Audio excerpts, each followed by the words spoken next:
Hi welcome back to my channel. ఈరోజు కథ అనుకోని పరిణయం 3వ భాగాన్ని వినేద్దాం. అక్క, బావ ఎప్పుడొస్తాడన్నాడు అని అడిగాడు సాత్విక్.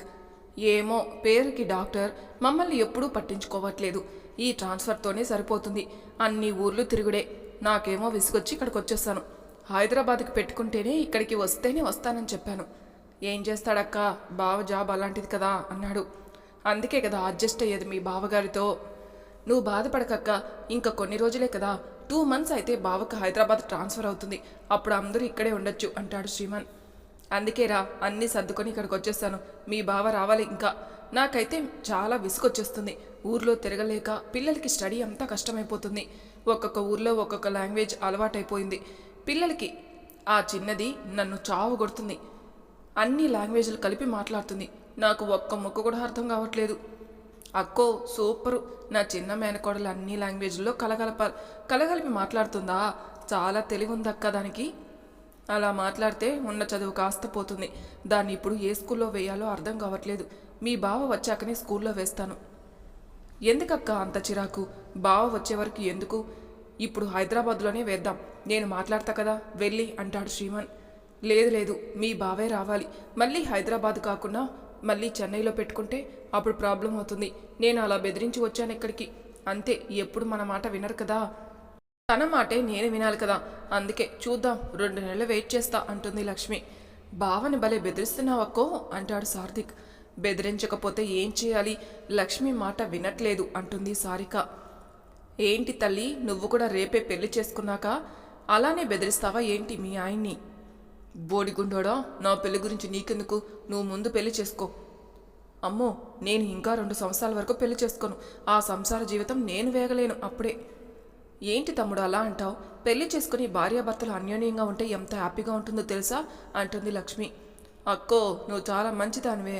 నాకు అలాంటి అమ్మాయి దొరకాలి కదా హ్యాపీగా ఉండడానికి. అలా అనగానే శ్రీమన్ బాగా నవ్వుతాడు. ఏంట్రా అలా నవ్వుతున్నావు అంటుంది లక్ష్మి. అక్క, నీ దగ్గర ఒక విషయం దాచానే.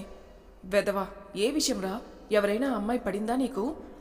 నాకు అమ్మాయిలు చాలామంది పడతారక్క. నేనే ఒక అమ్మాయికి పడిపోయాను. ముగ్గురు ఆశ్చర్యపోతారు.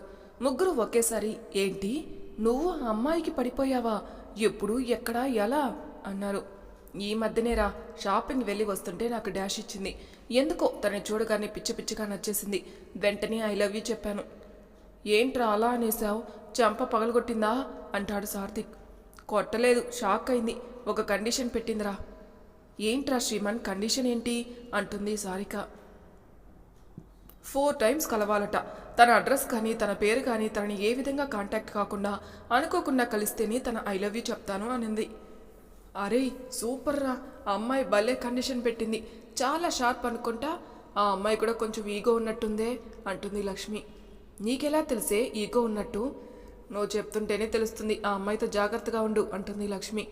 శ్రీమన్ లేచి లక్ష్మి కాళ్ళ దండం పెడతాడు. అక్క, నన్ను ఆశీర్వదించే. ఆ అమ్మాయితో నాకు పెళ్లి కావాలి. నాకు పిచ్చిగా నచ్చేసింది అంటాడు. లక్ష్మి నిలబడి తమ్ముణ్ణి లేపి హక్ చేసుకుని, ఎందుకురా అలా అంటావు? నీ మనసుకి నచ్చింది కాబట్టి మీ ఇద్దరికి రాసి పెట్టుంటే పెళ్ళి అవుతుంది. అరే, నా కాళ్ళకు కూడా దండం పెట్టరా, నేను కూడా ఆశీర్వదిస్తాను అంటాడు సాత్విక్. శ్రీమన్ వెనక్కి తిరిగి సాత్విక్ దగ్గరికి వస్తూ హ్యాండ్స్ పైకి అనుకుంటూ, ఏంట్రా నీకు దండం పెట్టాలా అని దగ్గరకొచ్చి సాత్విక్కి గట్టిగా హాక్ చేసుకుంటాడు. అందరూ హ్యాపీగా నవ్వుకుంటారు. సాత్విక్ సారికను తీసుకుని వెళ్ళి సారికను ఇంట్లో డ్రాప్ చేసి తన ఇంటికి వెళ్ళిపోతాడు. శ్రీమన్ అప్పట్లోనే ఆఫీస్కి వెళ్ళి వర్క్ చేసుకుంటున్నాడు. అలా 1 రోజులు గడుస్తుంది. అయినా కానీ వినీత ఎప్పుడూ తనకు కనపడలేదు. కొంచెం బాధగా ఫీల్ అవుతూ ఉంటాడు, మళ్ళీ కలుస్తుందేమో అని.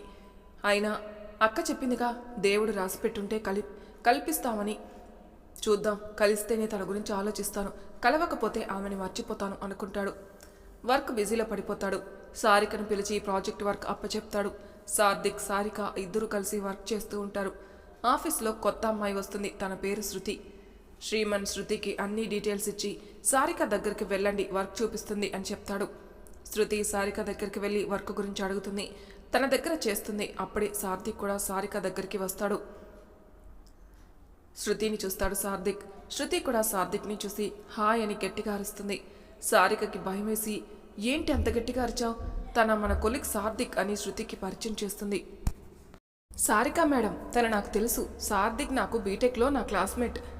అవునా, మరి ఏంట్రా గుర్తుపట్టలేదా శృతిని అంటుంది సారిక. అంటే నేను మర్చిపోయాను, ఇప్పుడు గుర్తుకొస్తుంది. శృతి ఎలా ఉన్నావు అని అడుగుతాడు. కాలేజీలో ఎన్నిసార్లు నీ చుట్టూ తిరిగాను, ఒక్కసారి కూడా పట్టించుకోలేదు, ఇప్పుడైనా పట్టించుకుంటావా అని అడిగింది శృతి. సార్థిక్ ఏం చెప్పాలో అర్థం కాక ముందు వర్క్ నేర్చుకో, తర్వాత ఆలోచిద్దాం అని చెప్పి తన క్యాబిన్లోకి వెళ్ళిపోతాడు. సారిక ఏదో తేడా కొడుతుంది. శృతిని చూడగానే ఏంటి అమ్మాయి వచ్చిన తర్వాత ఇలా మాట్లాడుతుంది, కొంపదీసి వీడి కాలేజీలో పులిహోర కలపలేదు కదా శృతితో అని అనుకుంటుంది. నాకు అలా తెలియాలి, వీడిని చావు కొడతా అనుకుంటూ వర్క్ చేసుకుంటూ ఉంది సారిక. శృతి ఈవినింగ్ వర్క్ కంప్లీట్ చేసుకుని ఆఫీస్ బయట ఎదురు చూస్తుంది ఎవరి కోసమో. ఒక స్కూటీ మీద ఒక అమ్మాయి వస్తుంది, శృతిని పికప్ చేసుకుని వెళ్ళిపోతుంది. శ్రీమన్ అప్పుడే ఆఫీస్ నుంచి బయటకు వస్తుంటాడు, వాళ్ళిద్దరినీ చూస్తాడు. కానీ ఆ అమ్మాయిని మాత్రం వెనక నుంచి చూస్తాడు, సరిగ్గా కనపడదు. ఎవరో ఫ్రెండ్ కావచ్చు అనుకొని శ్రీమన్ అంతగా పెద్దగా పట్టించుకోకుండా వెళ్ళిపోతాడు. సార్థిక్ సారిక కూడా ఆఫీస్ నుంచి ఇంటికి వెళ్ళిపోతారు. సారిక ఇంట్లో పని చేస్తూ ఉంటే ఫోన్ వస్తుంది. ఎవరా అని చూస్తుంది, శృతి ఫోన్ చేస్తుంది. ఏంటి ఒక్కరోజుకే ఫోన్ చేస్తుందని ఫోన్ లిఫ్ట్ చేసి ఏంటి సారిక అని అడుగుతుంది. ఏంటి శృతి, ఇందాకే వచ్చాను కదా, ఏమైనా ఇంపార్టెంట్ మ్యాటరా కాల్ చేశావు అని అడుగుతుంది. ఇంపార్టెంట్ ఏమీ కాదు, నాకు సార్థిక్ నెంబర్ కావాలి, ఇస్తావా అని అడుగుతుంది. ఆఫీస్లో తప్పించి బయట ఎక్కడా మాట్లాడే, ఫోన్ అసలే లిఫ్ట్ చేయడు అంటుంది. అయితే అయినా సరే ఒకసారి నెంబర్ ఇవ్వు, ఎప్పుడైనా చేస్తాను మనసులో తిట్టుకుంటుంది సారిక. దీనికి వాడి నెంబర్ కావాల్సి వచ్చిందా, ఇది పులిహోర కలుపుతుందేమో వాడితోటి అని చెప్పి సార్థిక్ నెంబర్ శృతికి మెసేజ్ చేస్తుంది. థ్యాంక్ యూ సారిక అని చెప్పి ఫోన్ పెట్టేస్తుంది. శృతి వెంటనే సార్థిక్కి ఫోన్ చేస్తుంది. అసలు ఫోన్ లిఫ్ట్ చేయడు సార్థిక్, అలానే కంటిన్యూగా చేస్తుంది. చిరాకేసి ఫోన్ లిఫ్ట్ చేస్తాడు సార్థిక్ నేను శృతిని, ఎందుకు ఫోన్ లిఫ్ట్ చేయట్లేదు అని అడుగుతుంది. శృతి నువ్వా, నేను వచ్చాక ఫోన్ మాట్లాడను, ఎక్కువగా అంతగా ఇంట్రెస్ట్ అనిపించదు, నా నెంబర్ నీకెక్కడిది, సారిక మేడం ఇచ్చింది, నేనే తీసుకున్నాను అంటుంది. ఆవిడ గారికి రేపు ఉంటుంది, నేను ఎలా కోటింగ్ ఇస్తానో, నా నెంబర్ ఎలా ఇచ్చింది, అదేంటి ఇస్తే తప్పేముంది, అయినా మీ ఇద్దరికీ అంత చనువా, నువ్వు ఎవరితో అంత క్లోజ్గా ఉండవు కదా. చూడు శృతి, నేను సారిక శ్రీమన్ మేము బెస్ట్ ఫ్రెండ్, చిన్నప్పటి నుంచి స్కూల్ నుంచి ఫ్రెండ్స్, బీటెక్లో కూడా తను గర్ల్స్ కాలేజీలో చదివింది, నువ్వు మనిద్దరం ఒకే కాలేజీలో చదివాం, ఎంటెక్ మేమిద్దరం కలిసి చదివాం, శ్రీమన్ అమెరికా వెళ్ళిపోయాడు, మేమిద్దరం చాలా బెస్ట్ ఫ్రెండ్స్, అది నన్ను బాగా తిడుతుంది, నేను తిడతాను. ఫ్రెండ్షిప్ వర్కేనా, ఇంకేమైనా ఉందా అని అడుగుతుంది శృతి. అద్దు మీరు మాట్లాడుతున్నారు శృతి, మేమిద్దరం మంచి ఫ్రెండ్స్నే, ఇంకా మా గురించి తెలుసుకోవాలని ప్రయత్నం చేయకు, సారిక గురించి ఒక్క మాట మాట్లాడినా నేను అస్సలు ఊరుకోను, క్లాస్మేట్ అని కూడా చూడను అన్నాడు. ఓకే కూల్, నేనేం పట్టించుకోనులే, మీ ఇద్దరి మధ్యలోకి నేనేం రాను, ఫ్రెండ్స్ అంటున్నావుగా, నేను హ్యాపీ. అలా వారం రోజులు గడిచాక శ్రీమన్ ఒక మీటింగ్కి వెళ్తాడు. మీటింగ్లో వినీత కూడా ఎదురవుతుంది. వినీత షాక్ అవుతుంది. ఏంటి ఈ మీటింగ్కి వచ్చాడు అని. శ్రీమన్ నుంచి 3,000 చూపిస్తాడు. వినీత తల బాదుకుంటుంది, పక్క రూమ్లోకి వెళ్తుంది. నేను సరదాగా చెప్పింది వీడు వదిలేటట్టు లేడే అనుకుంటుంది. మీటింగ్ అయిపోయాక అన్ని కంపెనీలు కలిసి లంచ్ చేస్తారు. వినీత వెళ్ళిపోతుంటే శ్రీమన్ వెనక నుంచి వచ్చి, ఇంకా 3 సార్లు కలుస్తా, అయిపోతుంది, నువ్వు చెప్పేదానికోసం నేను వెయిట్ చేస్తూ ఉంటాను అని చెప్పి శ్రీమన్ వెళ్ళిపోతాడు. అలాగే నిలబడి చూస్తూ ఉంది వినీత. అమ్మో ఇక్కడ కూడా కనిపించాడు అనుకోకుండా, ఇంకా 3 టైమ్స్ కలిస్తే వీడికి నేను ఐ లవ్ యూ చెప్పాలా, ఓర్ దేవుడో అనుకోకుండా జరిగింది, ఇలా అవుతుందేంది అనుకుంటుంది. ఇంతలో వినీతకు వాళ్ళ డాడీ నుంచి ఫోన్ వస్తుంది. ఫోన్ లిఫ్ట్ చేసి, హాయ్ డాడీ చెప్పండి, నేను చెప్పిన విషయం ఏం చేసావు, కొంచెమైనా ఆలోచించావా. ఆలోచించాలి నాన్న, ఇంకొక 1 వీక్ టైం ఇవ్వండి, అప్పుడు నీతో పాటే వెళ్ళి చూస్తాను, నేను ఒక్కదాన్ని అయితే వాళ్ళ ఇంటికి వెళ్ళను అంటుంది. సరేలే 10 రోజుల్లో వస్తాం, నేను అమ్మ వాళ్ళ ఇంటికి వెళ్దాం, నీకు నచ్చితేనే చూస్తాను అంటాడు వాళ్ళ నాన్న. సరే నాన్న అని చెప్పి ఫోన్ పెట్టేసింది వినీత డైరెక్ట్గా ఆఫీస్కి వెళ్ళి వర్క్ చేసుకుంటుంది. శ్రీమన్ సంతోషంగా ఆఫీస్కి వెళ్తాడు. సారిక శ్రీమన్ క్యాబిన్లోకి వెళ్ళి ఆఫీస్ డీటెయిల్స్ అన్నీ మాట్లాడి వెళ్ళేటప్పుడు శ్రీమన్ ఎందుకంత సంతోషంగా ఉన్నావు అని అడుగుతుంది. చెప్పా కదా ఒక అమ్మాయి కండిషన్ పెట్టిందని, ఈరోజు మీటింగ్లో అమ్మాయి కనపడింది, అంటే ఇంకా 3 టైమ్స్ కనపడితే ఆ అమ్మాయి నాకు ఐ లవ్ యూ చెప్తుంది, దానికోసమే వెయిటింగ్ ఇక్కడ నేను. కంగ్రాచులేషన్స్ శ్రీమన్, నీకు ఆ అమ్మాయి తప్పకుండా కలుస్తుంది, నీ ప్రేమే నిజమైతే నువ్వే గెలుస్తావు అంటుంది సారిక. మనది బెస్ట్ ఫ్రెండ్షిప్ కదా, ఎంత నిజమో నా ప్రేమ కూడా అంతే నిజంగా ఉంటుంది, నా గురించి తెలీదా అంటాడు. నాకు తెలుసు శ్రీమన్ నీ గురించి, ఫ్రెండ్షిప్కి అంత వాల్యూ ఇస్తావో తెలుసు, అలాగే నీ ప్రేమ కూడా అంతే వాల్యూ ఇస్తావు, అందుకే ఆ అమ్మాయి గురించి ఏమీ ఎంక్వైరీ చేయకుండా ఆ అమ్మాయి పెట్టిన కండిషన్కి ఫాలో అవుతున్నావు. ఆల్ ది బెస్ట్ శ్రీమన్ అని చెప్పేసి తన క్యాబిన్ నుంచి బయటకు వచ్చేస్తుంది. సార్థిక్ సారిక దగ్గరికి వచ్చి నేను చెప్పిన ఫైల్ కంప్లీట్ చేసావా అని అడుగుతాడు. ఓకే, ఎప్పుడో ప్రిపేర్ చేస్తాను, శ్రీమన్ క్యాబిన్లో ఇచ్చేస్తాను అంటుంది. ఏంటి శ్రీమన్ అప్పుడే వచ్చారా? వచ్చాడు, చాలా సంతోషంగా కూడా ఉన్నాడు. ఏంటో ఆ సంతోషం, నువ్వు వెళ్ళే అడుక్కో. అలా మాట్లాడుతూనే సార్థిక్ ఫోన్లో చాటింగ్ చేస్తూ ఉన్నాడు. అసలు ఏంట్రా నీ ఉద్దేశం? నాతో మాట్లాడుతుంటే ఈ మధ్యన బాగా చాటింగ్ చేస్తున్నావు, ఎవరితో అని అడుగుతుంది సారిక. మనకు వర్క్స్ ఉన్నప్పుడు చాటింగ్ చేయమా? ఫోన్ మాట్లాడలేక చాటింగ్ చేస్తున్నాను. చూడు బోడిగుండాడా, తర్వాత నాకేదైనా తేడా కొట్టాలి, అప్పుడు చెప్తా. ఇప్పుడు నేనేమీ అనను, వెళ్ళు శ్రీమన్ క్యాబిన్లోకి అంటుంది. ఇదొకటి, ఇప్పటికే చాలా టెన్షన్ ఉంటాయి, నువ్వు నన్ను చావగొట్టుకో అంటూ సార్థిక్ శ్రీమన్ క్యాబిన్లోకి వెళ్తాడు. కంగ్రాట్స్ రా, చాలా హ్యాపీగా ఉన్నట్టున్నావు, సారిక చెప్పింది అంటాడు. ఏం చెప్పింది?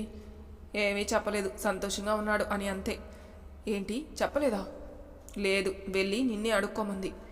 అరే నీకు కరెక్ట్గా దొరికిందిరా సారిక, గుడ్ ఫ్రెండ్ అని నవ్వుతాడు శ్రీమన్. ఏం లేదు, నేను చెప్పాను కదా ఒక అమ్మాయి గురించి, ఇవాళ మీటింగ్లో నాకు ఎదురుపడింది. అంటే ఇంకా 3 టైమ్స్ కలిస్తే తను చెప్తుందని ఎదురు చూస్తున్నాను, అందుకే సంతోషంగా ఉన్నాను అంటాడు. ఆల్ ది బెస్ట్ రా, ఆ అమ్మాయి నీకు మళ్ళీ కలవాలని కోరుకుంటున్నాను అంటాడు. థ్యాంక్ యూ, నేను ఇంటికి వెళ్తాను, లక్ష్మి ఉంది కదా దానితో కొంచెం స్పెండ్ చేయాలి. మర్చిపోయారా, గాయత్రి పుట్టినరోజు, ఈరోజు లక్ష్మి చావు కొడుతుంది, దాని కూతురు బర్త్డేకి నేనే రాలేదంటే ఇప్పుడు వెళ్ళాలి నేను అంటాడు శ్రీమన్. ఏంటా గాయత్రి బర్త్డేనా? లక్ష్మి చెప్పనే లేదు ఏంటి? సరే నేను కూడా కాసేపు అయ్యాక సారికని తీసుకుని వస్తాను. శ్రీమన్ ఇంటికి వెళ్లే ముందే కేక్స్ అన్ని తీసుకుని వెళ్తాడు. సాత్విక్ వెళ్ళి సారిక దగ్గరకు వచ్చి ఈవినింగ్ రెడీగా ఉండు, ఇప్పుడు మనం శ్రీమన్ వాళ్ళ ఇంటికి వెళ్దాం, లక్ష్మక్క కూతురు బర్త్డే అట, విషెస్ చెప్పాలి అంటాడు.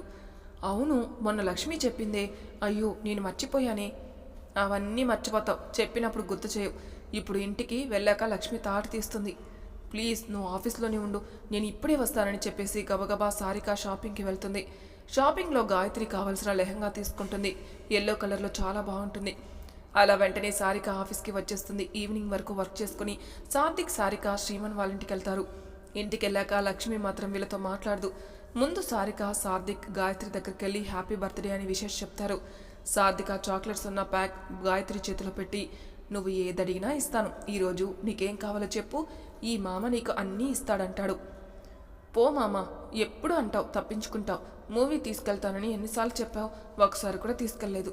నువ్వైతే అన్ని మూవీస్ చూస్తావు రాగానే, ఈసారి నీ మాటలు నమ్మేదే లేదు, మమ్మల్ని పెద్ద రెస్టారెంట్కి తీసుకెళ్ళు అంటుంది గాయత్రి. చిట్టి తల్లి, ఈసారి కంపల్సరిగా రెస్టారెంట్కి వెళ్దాం నెక్స్ట్ సండే అని చెప్తాడు.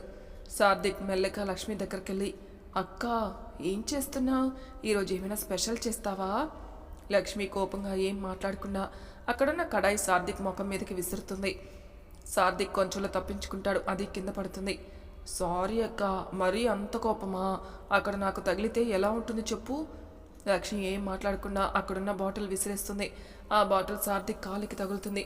అబ్బా అని అరుస్తాడు. అయినా లక్ష్మి చూడదు. సారిక వచ్చి, లక్ష్మి అన్నీ విసిరేయి, వాడి మీదే, వాడికి తగలాల్సిందే, వాడు అన్నీ మర్చిపోతాడు, చూడు దాని బర్త్డే మర్చిపోయాడు, నాకు టైంకు గుర్తొచ్చి చెప్పాను అంటుంది. ఏంటే ప్లేట్ ఫిరాయించావు, నీకు నేనే కదా చెప్పాను. లక్ష్మి సైడ్ మాట్లాడుతున్నావు, మనిద్దరం మర్చిపోయాం కదా. చూడు బడ్డోడా, నేను మర్చిపోలే, మొన్ననే నాకు గుర్తుంది, కానీ బిజీ వల్ల నేను షాపింగ్ చేయలేదు అంటుంది. సార్థిక్ మెల్లిగా లక్ష్మి దగ్గరికి వెళ్ళి, అక్క అక్క ప్లీజ్ అక్క మాట్లాడక్క, నీకు నీ ముద్దుల తమ్ముని కదా నేను అని బ్రతిమలాడుతుంటాడు. ఏముంది మాట్లాడడానికి, తమ్ముడు తమ్ముడు అంటే సరిగ్గా పట్టించుకోవట్లేదు. అక్క ఈ ఒక్కసారి క్షమించక్క, ఈసారి అన్నీ గుర్తుపెట్టుకుంటాను, పాపని వచ్చి రెడీ చేయక్క అంటాడు. లక్ష్మి సారిక గాయత్రిని తీసుకుని వెళ్ళి రెడీ చేస్తుంది. లక్ష్మి పట్టులంగా వేయబోతుంటే సారిక వచ్చి, దానికి నేను లెహంగా తెచ్చానని చెప్పి తన లెహంగా గాయత్రికి వేస్తుంది. ఆ లెహంగా గాయత్రికి వేయగానే అమ్మాయి చాలా అందంగా ఉంటుంది, కరెక్ట్గా సెట్ అవుతుంది గాయత్రికి. గాయత్రిని కూర్చోబెట్టి కేక్ కట్ చేస్తారు. అందరూ హ్యాపీ బర్త్డే అని విషెస్ గట్టిగా అరిచి చాలా గోలగోల అల్లరి అల్లరి చేస్తారు. శ్రీమన్ అన్ని క్యాటరింగ్ బయట నుంచే తెప్పిస్తాడు. అందరూ తినేసి హ్యాపీగా ఎంజాయ్ చేస్తారు. వీడియో కాల్లో లక్ష్మి హస్బెండ్ ఇదంతా చూసి హ్యాపీగా ఫీల్ అవుతాడు. అక్క సంతోషాన్ని చూసి శ్రీమన్ కూడా హ్యాపీగా ఫీల్ అవుతాడు. అప్పుడే అక్కడికి కౌసల్య ప్రకాష్ వచ్చి, శ్రీమన్ మీతో ఒక విషయం మాట్లాడాలి అంటారు. చెప్పండి నాన్న, ఏంటి? నీకు పెళ్లి చేయాలనుకుంటున్నాం, నేను ఒక అమ్మాయిని చూశానురా, దూర బంధువుల అమ్మాయి ఏమంటావు అని అంటాడు ప్రకాష్. నాన్న ఇంకా చెల్లి ఉంది కదా పెళ్ళికి, దాని ఎంఎస్ అయిపోయాక దాని పెళ్లి చేద్దాం, అప్పుడు నేను పెళ్లి చేసుకుంటాను అంటాడు. అది అమెరికాలో ఉంది, దాని ఎంఎస్ కంప్లీట్ చేశాక అక్కడే జాబ్ చేసి 2 years తర్వాత పెళ్లి చేసుకుంటా అంటుంది. సౌజన్యకి పెళ్లి కాకుండా నేను చేసుకోను, ముందే చెప్తున్నాను. ఎందుకమ్మా వాడిలా బాధ పెడతావు? వాడికి నచ్చిన అమ్మాయిని చేసుకుంటాడు, తొందర ఏముంది? సౌజన్యకి చేసినాకైనా చేసుకుంటాడు కావచ్చు కదా, వాడికి ఏమంత వయసు అయిపోయింది అంటుంది లక్ష్మి. వాడికి నచ్చితేనే చేద్దామమ్మా, మన దూర బంధువులో ఒక అమ్మాయి ఉంది అంటుంది కౌసల్య. సర్లే వాడిని ఒక 10 రోజులు వదిలే అమ్మా, నేను వచ్చి చెప్తా కదా. నువ్వే నచ్చ చెప్పరా, ఆ అమ్మాయి చాలా బుద్ధివంతురాలంట, తన గురించి తెలుసుకున్నాను, ఇక్కడే జాబ్ చేస్తుంది, అమ్మాయికి నచ్చితే చేద్దాం అంటాడు ఆ ప్రకాష్. సరే నాన్న, నేను వాడితో మాట్లాడతానులేండి, మీరు ప్రతిదానికి తొందరపడకండి, పెళ్ళి అని పోరు చేయకండి. వాడు ఎవరైనా అమ్మాయిని ఇష్టపడ్డాడేమో, వాడి మనసులో ఏముందో తెలుసుకోవాలి కదా, వాడి మనసులో ఎవరూ లేకుంటే అప్పుడు అమ్మాయి గురించి ఆలోచిద్దాం అంటుంది. సరే వాడి మనసులో ఏముందో తెలుసుకో, వారం రోజుల్లో అని చెప్పి ప్రకాష్ వెళ్ళిపోతాడు. లక్ష్మి శ్రీమంత్ దగ్గరకు వచ్చి కూర్చొని, ఆ అమ్మాయి కనిపించిందారా అని అడుగుతుంది. అక్క, నిన్న మీటింగ్లో కనిపించింది, నాకు సంతోషంగా అనిపించింది, మళ్ళీ కలుస్తామని ఒక నమ్మకం ఏర్పడింది. నేను చెప్తున్నాను కదరా, నీకు కంపల్సరిగా కలుస్తుంది అమ్మాయి, ఆ అమ్మాయితోటే పెళ్ళవుతుంది అని సార్థిక్ అంటాడు. లక్ష్మి సార్థిక్ గారిని నమ్మొద్దు, ఈ మధ్యనే బాగా చాటింగ్ చేస్తున్నాడు, ఏం అడిగినా చెప్పట్లేదు, నాకెందుకో కొంచెం అనుమానంగా ఉంది. ఏంట్రా చెప్పలేదు నాకు అంటాడు శ్రీమన్. మామూలు ఫ్రెండ్స్ రా, ఈ పిచ్చిది తింగరదో ఏదో మాట్లాడుతుంది, నా గురించి తెలుసు కదరా, నేనే ఏ అమ్మాయితోటి అయినా చాట్ చేస్తానా, ఏదైనా ముందే చెప్పు తమ్ముడు, లేకుంటే తర్వాత తెలిసిందనుకో తాట తీస్తా అంటుంది లక్ష్మి. అక్కో, నీకేం అబద్ధాలు చెప్పను, నిజం చెప్పే టైం వస్తే కంపల్సరిగా చెప్తాను, ముందు నీకే చెప్తాను అక్క అన్నాడు సార్థిక్. మరి తర్వాయి భాగంలో ఏం జరుగుతుందో నెక్స్ట్ ఎపిసోడ్లో తెలుసుకుందాం. అంతవరకు నా ఛానల్ సబ్స్క్రైబ్ చేయని వాళ్ళు ప్లీజ్ సబ్స్క్రైబ్ చేసుకోండి, లైక్ చేసి షేర్ చేయండి, మీ అభిప్రాయాలు నాకు కామెంట్ రూపంలో తెలియజేయండి. Thank you for listening.